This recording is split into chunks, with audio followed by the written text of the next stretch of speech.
Je vous propose de revenir sur un grand événement culturel et d'en percer quelques mystères.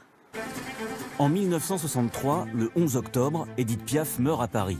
L'histoire a longtemps retenu cette date et ce lieu avant qu'un secret ne soit révélé.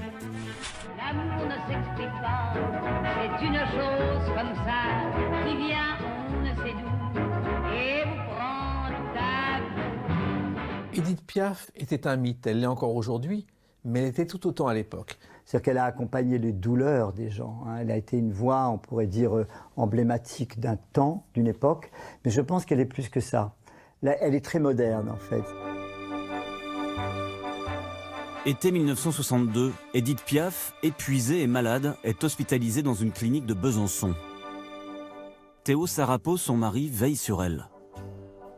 Un an plus tard, sa santé se dégrade. Elle séjourne alors sur les hauteurs de Grasse. Et elle a bien choisi son endroit, hein, le sud, où elle dit « Ah, c'est serein ici, c'est calme ». Et c'est là qu'elle va mourir. Édith Piaf s'éteint le 10 octobre 1963 à 13h10 d'une hémorragie interne. Moi, je suis terrifié, c'est la fin d'un monde. C'est la fin d'un monde pour moi. Je vois pas la suite. C'est comme si je mettais mes appareils photo dans la tombe. Ceux qui l'entouraient encore quelques jours plus tôt se réunissent.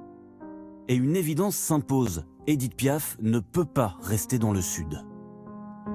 Piaf avait toujours souhaité, et il avait formulé, mourir à Paris et être enterré à Paris, au Père-Lachaise, dans son caveau de famille, avec sa petite fille qu'elle avait perdue avant la guerre, toute petite, et avec son père.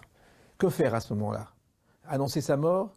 Le problème, c'est qu'elle n'est pas chez elle à Paris. Donc on ne dit rien. Alors, panique totale, il faut une autorisation. C'est pour transporter quelqu'un de mort en ambulance, aujourd'hui encore, c'est très cadré.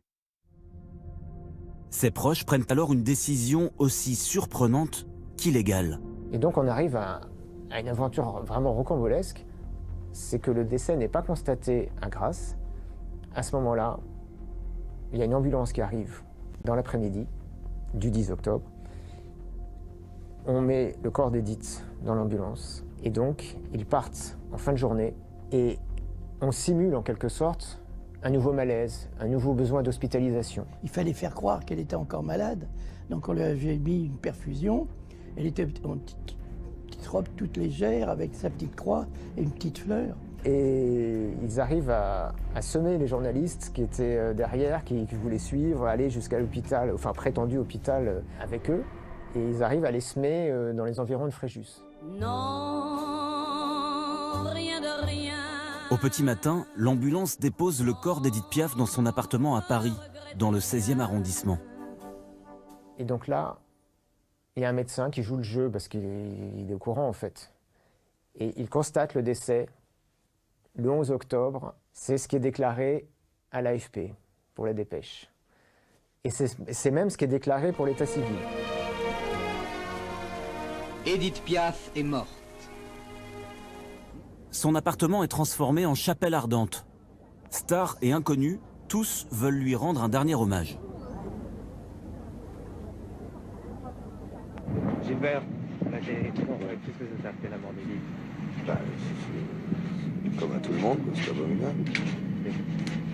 Je crois bien que maintenant, pour en retrouver une comme elle, je crois qu'on n'en retrouvera jamais. C'était très silencieux. Je revois Charles Aznavour venir, sortir, faire un geste. Et tous ceux, évidemment, tous les amis d'Édith, Pierre Brasseur, Arletty, Michel Morgan, enfin tous très émus. La France pleure une de ses chanteuses préférées. Quand soudain, un autre décès survient, celui de Jean Cocteau. Le poète a succombé à une crise cardiaque quelques heures après avoir appris la disparition d'Édith Piaf, dont il était proche. Les funérailles de la chanteuse furent parmi les plus marquantes du XXe siècle. C'est un accompagnement vraiment éploré, quoi, hein, comme les très grands. C'est vraiment des gens dans une vraie douleur. C'est l'Olympia multiplié par 100, par 1000. Et des gens qui avaient des choses à dire à Édith. Tu nous as réconciliés avec l'amour. Merci, merci à toi. C'était somptueux. La vérité sur le jour de la mort de Piaf ne sera révélée que bien plus tard dans un documentaire, 42 ans après cette histoire rocambolesque qui s'est déroulée à l'automne 1963. Voilà. Et Édith Piaf avait 47 ans, évidemment très jeune, donc suscitant cette émotion. On ne le savait pas, cet aspect. Non, je ne savais pas. Je me souviens que j'avais 8 ans et c'est le premier décès que j'avais beaucoup de chagrin. Elle comptait beaucoup, cet artiste, dans les familles. Oui, énormément, oui, bien sûr. Elle sentait tout ce qu'on avait, toutes les pleurs qu'on avait en soi, je pense, enfant. Oui, et puis d'un milieu très simple. Enfin... Elle pleurait pour nous, quoi. Ses chansons, c'était comme des pleurs magnifiques. C'était très fort, c'est fort ces images. Oui, c'est ça. Toujours fort quand on voit Piaf. Oui. Ça serre le cœur.